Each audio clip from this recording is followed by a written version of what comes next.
Okay, so we're gonna get into 12.3, which I think has the fancy name of measures of dispersion. But really what we're going to talk about is one of the big themes of this statistics section is we can get a lot of information about a set of data.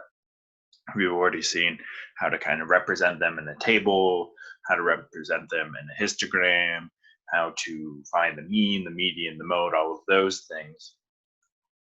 And so what this section is going to talk about is another piece of information that could be valuable is how much is the data spread out? Like if I have 5 data points and they are all the value of 2, then my mean is going to be 2, but I don't really have a big spread of the data. They're all the same number versus I could have, let's say 1, 2, and 3. It's not much more of a spread, but that data is spread out, but it would have the exact same mean. So that's why this is kind of worth talking about, this measure of dispersion. And so the most basic one is just kind of looking at the range. And the range, I believe we've talked about, but we haven't officially defined, is you just take your highest value and you subtract it from your lowest value. No, sorry, you take your lowest value, subtract it from your highest value. And that's good, but that's not great really at measuring the spread of the data. Because again, if we're kind of looking at a big picture, maybe we have 100 data points that are all, let's say, a value of 5, and then we have a value of 10 and a value of 1. It seems like we have a pretty big range there, but really all of our data is just clumped around one of that single data point that I was talking about. And so this is a starting point, but really the big measurement that we tend to talk about when we're talking about how much the data is spread out is standard deviation. And if you are going on into a statistics course, standard deviation is built on variance as well, how much the data varies. And so the first time you see this calculation, it's pretty difficult to find the standard deviation. So if you have really big data sets, we tend to kind of just let computer programs do the work for us. But that doesn't mean there isn't value in talking about how to actually find the standard deviation in itself, so that A, you could find it on yourself or by yourself, and B, if you threw it into a computer, then you could say that does make sense or that doesn't make sense. And so it's kind of a bit of a step-by-step process where each step isn't terrible, but there's, as we can kind of see, 6 different steps along the way. So we'll break it down step by step. First one is we find the mean. And so we saw how to do that in the last section. You take all your data points, you add them together, and then you divide by the total number of data points. So that's your starting point. And then what you're going to do is each individual data item that you have, you're going to subtract the mean from it. And so let's say we have, and we'll see a much more worked out example, but let's say that my mean is 3 and I'm going through my data points.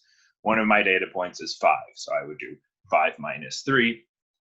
And then if one of my data points was 7, I would do 7 minus 3. And I do this for all of my data points.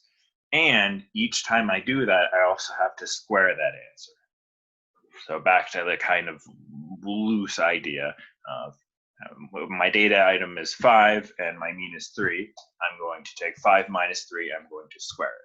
And then if my other data item is 7, I'm going to take 7 minus 3 and then I square it. And then I'm going to take all of these squared values or squared differences, I'm going to add them all together, kind of like I'm finding the average again. I'm going to divide them by n minus 1. So when we were doing the mean, we always did n. Here we're going to do n minus 1. So just like one less than we were doing on the average. And that is the variance, which we don't really talk about. That's the variance, and then we take the square root of that entire thing to get our standard deviation. A lot of things going on. Let's break it down into an example. So I stole this from the book.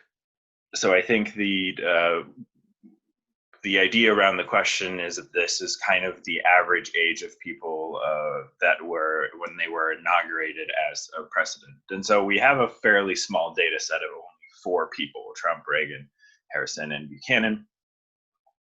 But that's kind of nice for the example, so we can kind of track individually each step along the way. And so our first step is to find the mean, which isn't really too terrible in this case. It's 70 plus 69 plus 68 plus 65, all divided by 4. Again, we've done this all in the last section. I divide this by 4, I get 68. And so that's kind of what a lot of my calculations rotate around, is that mean. And so officially we talk about, we saw in the last slide X bar. I did talk about that in the previous lecture. That's your mean. So when you see this X bar flying around, it's just your average, your mean. And so we go data item by data item. So we'll start with Trump. Our data item is he was inaugurated when he was 70. We do 70 minus 68, which will get me 2, subtracting my average. And then I square that. So my x minus x bar squared is 4. 70 minus 68 is 2. 2 squared is 4. Great. Now I move on to the next data item. And at this point, almost essentially ignore what I did in the last step. I'm going to use it in the end, but we're going step by step. So now I've moved on to Reagan. He was inaugurated when he was 69. We do 69 minus 68 to find that value of 1, subtracting the average again. And then 1 squared is 1. Move on to Harrison. Harrison was 68 when he was inaugurated. 68 minus 68 is 0. So I guess he's the average age of these 4 presidents, a very small sample size. And then I square it and I get 0. And the last guy is Buchanan. So 65 minus 68 is equal to -3. I square it and I get 9. Now, something that's worth mentioning is really that last row is kind of the most, or last column is what's most important when we're finding the standard deviation.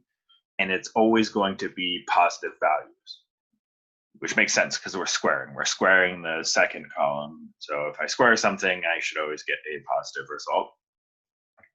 And since I got positive results for all of those, what I do is I want to add all of those together. And so the first column is honestly meaningless. It's a good way to kind of check that you did that column correctly, which if you sum up that column will always be equal to 0.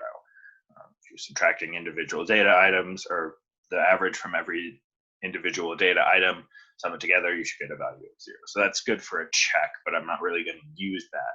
What I am going to use is the result of that second column.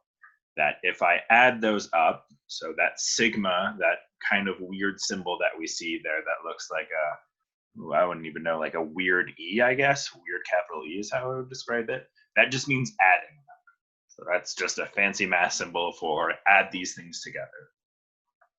And so I add 4 plus 1 plus 0 plus 9, and I get 14. So I'm actually pretty close to finding my standard deviation at this point. Recall the formula. What we did is we take our sum there, the 14, we divide by n minus 1, and then we take the square root. So my sum was 14. I had 4 data points, so my n is 4. 4 minus 1 is 3, and then the square root of 14 over 3 is about 2.16. Now, to put some context on what that number actually means, this is a section about dispersion, and we will get a little bit more into the specifics of what that number means in the next section when we're talking about normal curves. But for now, that tells me how widespread my data is. So if that value is super, super, super small, all of my data is going to be focused on or around one of a single point. Well, not all of it, but the majority of my data will be focused around a single point. So to apply some vague context to that, going back to the example of, I don't remember what I said. If I had, let's say, 50 data points and they're all a value of 2, my standard deviation is 0. If I have 50 data points and they're all 2, and then I have another data point that's like 5, I'm going to have a very low standard deviation. My data isn't really spread out very much. Where if I had a data set and let's say the first point was 1, the second point was 2, the third point was 3, 4, 5, all the way along, and I only have one of those data points each, I'm going to have a pretty big standard deviation. My data is spread out pretty evenly. And so that's what this means. It's a weird term. It seems like a weird concept. We're doing a lot of weird calculations that, I mean, honestly, step by step aren't too terrible. But in the end, we get this number that doesn't really give us a whole lot of information on the surface. Like the mean is 68. When we look at the presidents, that makes sense. That's kind of the middle of the ages. Maybe Buchanan's a bit younger, but that's the middle of those ages. Where standard deviation 2 versus 1.5 versus 1.8 isn't really very clear, but that's the idea to keep in mind, is that the bigger that number is, the more your data is spread out in general. So to kind of hammer this idea home of why we care about the standard deviation, we already have a lot of things we can do with data. We can make graphs, we can find our median, our mean, our mode, all of those things. This is a really good example of that. So let's say you want to be a teacher and you're considering 2 fifth grade classes. They have nearly identical mean scores on their aptitude test, but one class has a standard deviation that is very big and the other one is very small. So one class has a standard deviation 3 times more than the other. This is a very generous assumption because yes, if you're like going in to be a teacher, there are other factors you should include. Where is the school at? What's the pay? All of those things. But let's say we've weighed all of those things out, and this is kind of the last thing that is going to make our decision. We see 2 classes, they both average the same scores, and one has a huge standard deviation and the other doesn't. And so if we were just looking at the mean, we're not getting any information. Let's just put a number to give it some context. Let's say they both have an aptitude test of 76%, so pretty good average.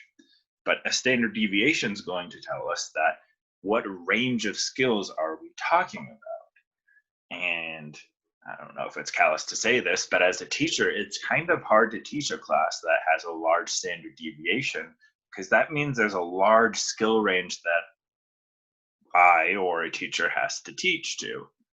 And so as far as just general easiness goes, that's not mean that it's more rewarding or anything like that, but it's easier to kind of teach a class that all of the data is figured around. You can figure out the pacing of how long the quick students will take, how long the students that aren't the quickest will take, how to kind of figure out your lesson plan, because it's always going to be about the same amount of time because everyone's learning at about the same rate. And so that's why we talk about standard deviation again, is that we can talk about this wide skill range, or I mean, maybe if you're gambling, we can talk about that as well, of like maybe there's a really wide probability of you actually winning or losing versus how much you're betting. And so you need to take that into consideration. And so all of that is a very rambly answer to say that the course that has a standard deviation that is 3 times more than the other is going to be more difficult to teach because you have a much wider skill range to teach to. So that's what we're talking about. That's this idea of standard deviation. That's why this is valuable, is the mean, the median, the mode, all of these things we've gotten up to this point tell us a lot of information, but it doesn't really tell us how wide our skill range is going to be or how much our numbers are spread out. And this is what standard deviation does for us, is it does give us that information.